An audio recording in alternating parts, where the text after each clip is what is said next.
খৈৰাবাৰীত আজিৰে পৰা 3দিনীয়াকৈ আৰম্ভ জনজাতীয় গৌৰৱ দিৱস আৰু স্বচ্ছতাই সেৱা। ভাৰত চৰকাৰৰ চেণ্ট্ৰেল ব্যুৰ অৱ কমিউনিকেশ্যনছ তথ্য আৰু সম্প্ৰচাৰ মন্ত্ৰালয় গুৱাহাটী আঞ্চলিকৰ উদ্যোগত খৈৰাবাৰী মহিৰংগ ভৱনত শুকুৰবাৰৰ পৰা 3দিনীয়াকৈ জনজাতীয় গৌৰৱ দিৱস আৰু স্বচ্ছতাই সেৱা অনুষ্ঠান আয়োজন কৰা হয়। জনজাতীয় যোদ্ধা বিৰছা মুণ্ডাৰ 150 বছৰীয়া জন্মজয়ন্তীৰ লগত সংগতি ৰাখি আয়োজন কৰা জনজাতীয় গৌৰৱ দিৱসটি বন্তি প্ৰজ্বলন কৰি শুভ উদ্বোধন কৰে ওদালগুৰি জিলা আয়ুক্ত পুলক পাটগিৰিয়ে।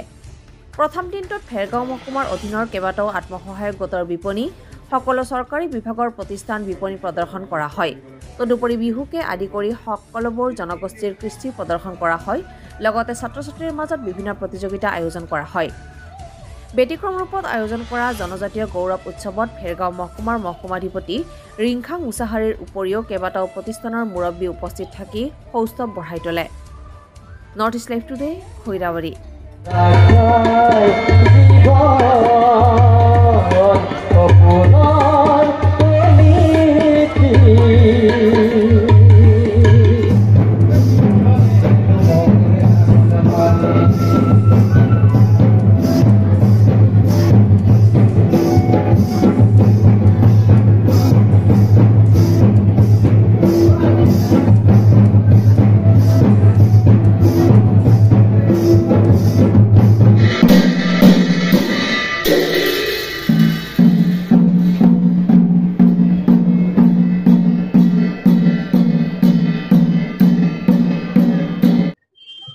জনজাতীয় গৌৰৱ দিৱস ভাৰত চৰকাৰৰ মিনিষ্ট্ৰী অফ ট্ৰাইবেল এফেয়াৰ্ছ তাৰ পৰা পৰিচালনা হোৱা এটা অনুষ্ঠান আৰু এই অনুষ্ঠানটোত গোটেই প্ৰশাসন যন্ত্ৰৰ লগতে অন্য যিবিলাক আমাৰ ডিপাৰ্টমেণ্ট আছে, যিবিলাক বিভাগ আছে, গোটেই বিভাগকে জড়িত কৰি আমি কিছুমান কাম কৰিব লগা হৈছে।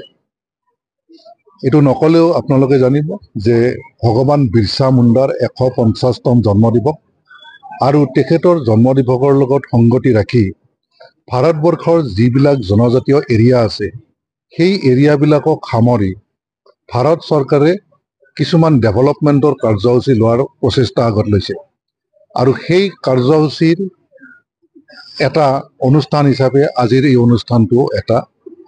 আৰু গোটেই প্ৰক্ৰিয়াটোত আমাৰ অসমৰ ক্ষেত্ৰত 17টা বিভাগে জনজাতীয় এলেকাবিলাকত তেখেতসকলে নিজে এৱাৰনেছ কেম্প কৰি যে আমি চৰকাৰৰ পৰা দিয়া কি কি সুবিধা আমি ল'ব পাৰোঁ আৰু কেনেকৈ ল'ব পাৰি আৰু সেই ল'ব পৰাৰ কাৰণে বিভাগটোৱে কি কৰিব লাগে, বিভাগত কেনেকৈ কৰিব লাগে, এইবিলাক কৰাৰ কাৰণেও আমি আমাৰ ডিপাৰ্টমেণ্টবিলাকক আমি ডাইৰেকশ্যন দি দিছোঁ।